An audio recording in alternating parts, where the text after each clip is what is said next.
There's been some discussion about, back when Vermont Yankee, when it was first being built and then when it was operating, Wyndham Regional Commission never took a position on whether or not it should be built or whether or not it should stay open or closed, because there was huge division within the region about nuclear energy. And so the commission, this was before I got here, purposely positioned itself in order to help facilitate conversations between both sides. But where we did a lot of work was look at like what would be in the economic best interest of the region when the plant did cease operation and decommission, in order, especially like to preserve jobs and avoid like that. The issue was not so much employment, it was outsized incomes, because those Vermont Yankee employees made so much money. They had only employed about 1% of Wyndham County residents or workers, but it generated about 5% of earned income in Wyndham County. And so that was what we were really focused on. And now there's discussion about that the state is already talking about having discussions about modern modular nuclear. And one of the most logical places for that would be Vernon. And so it is possible that the commission will find itself in a position of having to facilitate conversations about nuclear. Though really, from my perspective, um, that needs to be a statewide discussion. I don't think it's not, in other words, there's probably gonna have to, if it's, there's probably gonna need to be a regional discussion, a facilitated discussion about it. But this is gonna be a major state policy issue as far as like energy generation and energy share. But this came about because this is kind of popped back up because the company that Norstar, that's the owner of the Entergy Vermont or the Vermont Yankee site now. They're out of Texas and they have developed data centers, battery storage facilities, and they're looking at these modular nuclear reactors. So because of the nature of the company, that flag has gotten waved.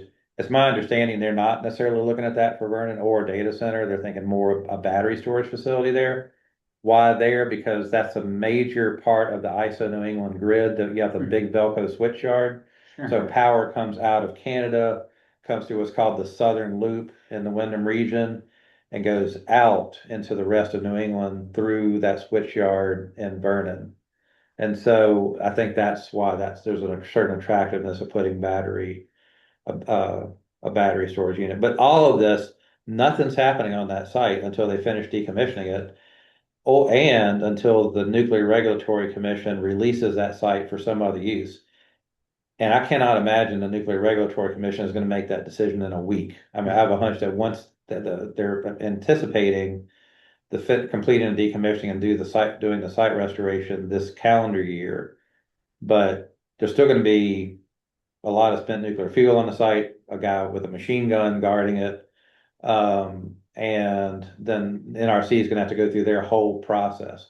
So I may even be retired by the time this becomes like a real conversation. But if you've read the papers lately, people's hair, they are already Yeah, getting active around it. So, it technically still on, what, 20, 30 years to actually get it done? but it's about done. I mean, But I'm just saying, like, on top yeah, of all that, there, We also have an administration that's likely to say, we'll scrap all that requirement, let's get it done in a week. maybe. And Yeah, maybe. I don't see know. how many rules they overrun. Yeah, Yeah. but nationwide, I've not heard that NRC is like taking Yeah. a shortcut on releasing these sites. No, and what about New Hampshire and Massachusetts? Do they have a voice in any of it?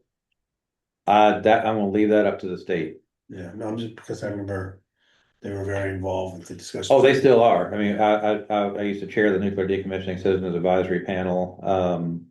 I still sit on the panel representing the Wyndham Regional Commission, and the majority of attendees are from Massachusetts. And so the old fault lines are still very much exist, and I know that there's a group that there's going to be a lot of fighting over this thing. Yeah, And poor Vernon's going to be caught right in the middle again. So yeah, but I guess all I would say is what I've been encouraging people to say is like important subject, important topics. We have time, so no need to kind of rush to any judgment, um, and we really do, I think, need to have the new nuclear. Or I have no personal position on it. The commission has no position on it. This is this is not the old. This is not going to look like a Vermont Yankee. As my understanding, these things look more like take a nuclear reactor out of a submarine or an aircraft carrier, it's literally modular. So not saying that's good or bad. I'm being neutral on that, but it's going to be an important conversation we're going to have about, especially for New England, the base load and, because as we try to switch more to electricity, assuming that kind of incentives kind of come back around again, we're going to have to get more electricity from someplace. And so nuclear is big in the mix right now. Actually, Seabrook is still a major contributor to the whole ISO New England grid. So hopefully we'll just have an orderly conversation about it in Vermont. From my own personal opinion, I think I'd rather the Commissioner of Public Services is not a political statement. I'd rather him take a more orderly approach to it as opposed to just kind of throwing out ideas. I think they really need to start having like a structured conversation, even if it never comes to be, to start having a structured conversation about it. So that's big on the horizon. For me personally, as director, my priorities are figuring out ways to help towns better collaborate with one another, to keep costs down, and also to help relieve maybe some of the burdens on the administrative staff, but also the select boards, because our volunteer select board members are being asked to do more and more and more and more, and especially oftentimes part-time staff people. The other thing is flood adaptation and resilience, and really trying to encourage towns to have more conversations around that. And especially how do we begin to evolve up and away from flood hazard areas, which then leads to another conversation is I'd really like to see more towns adopt capital planning strategies.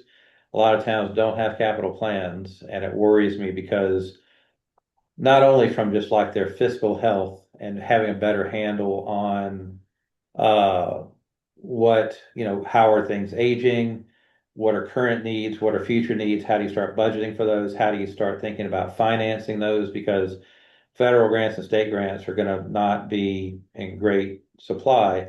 But then also, if and when we have our next disasters, it's entirely possible that you won't have federal aid, and towns are going to have to borrow. And so it's best to know what is your current kind of capital outlook and your borrowing capacity and your borrowing strategy.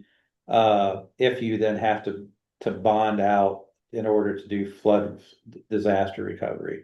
And so I've been we're going to be hosting with BDCC, Brattleboro Development Credit Corporation, and the Vermont Bond Bank, and Vermont League of Cities and Towns. We're going to be hosting in the Bennington and Wyndham regions, a kind of mini capital planning forum.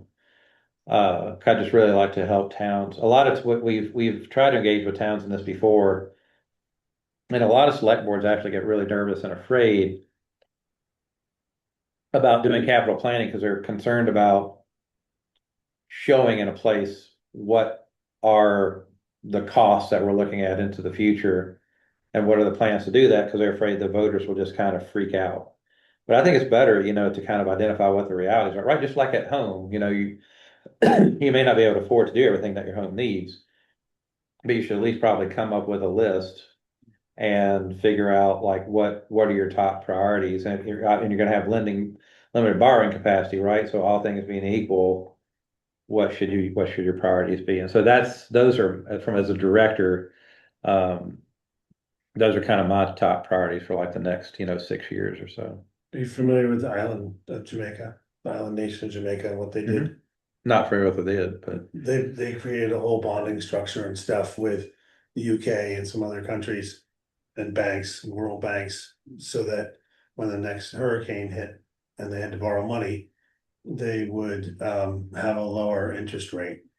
that's great. So they borrowed money at a higher interest rate, as long as when there was a need for emergency funding, they got a lower interest rate, or they did something where the bonds were sold to them cheaper, but if they had an emergency, the bonds would be purchased at a higher rate. I can't remember exactly, but if you're interested in this, you should look into what the island nation of Jamaica did to offset their hurricane emergency release fund. And it ended up saving them like 20 or 25% of their cost in this most recent hurricane. So just something to look into. Yeah. So any other questions before we wrap up? Nope, I just want to sort of tag on to if you want to participate in any existing committee, please let us know. Certainly the finance committee, I mean, I think these are ongoing committees that have ongoing work. Obviously, we sort of consolidated committees because we had so many, I think people were coming, had 4 or 5 meetings a month to go to. So we, and weren't making necessarily decisions at those meetings. So we sort of tried to be more respectful of people's time. And so we do have standing committees like Brownfields that does make decisions about the Brownfields funding allocations. The finance committee is always looking for people. They meet quarterly, and project review meets as needed. So, again, Steve got a nominating committee. we have, yes, sorry, Steve. Steve is the nominating committee right there.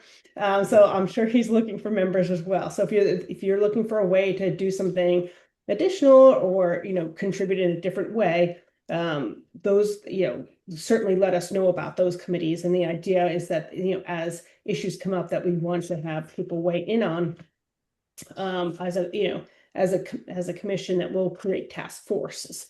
That'll be for a discrete amount of time around a discrete topic. So just want to sort of wrap that all up together in the question about the committees. Great. Anything else? Michelle, you have anything?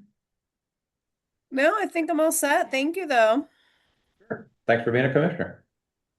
All right. All right, well, we'll close it out, and thanks everybody for your participation. Leanna, glad you got to be here too. And I'll see you in the morning for our LURB tour of the region. Yes, I'll see you in the morning. All right. Thanks, everybody. Welcome aboard, everybody. Bye. Nice to meet everyone.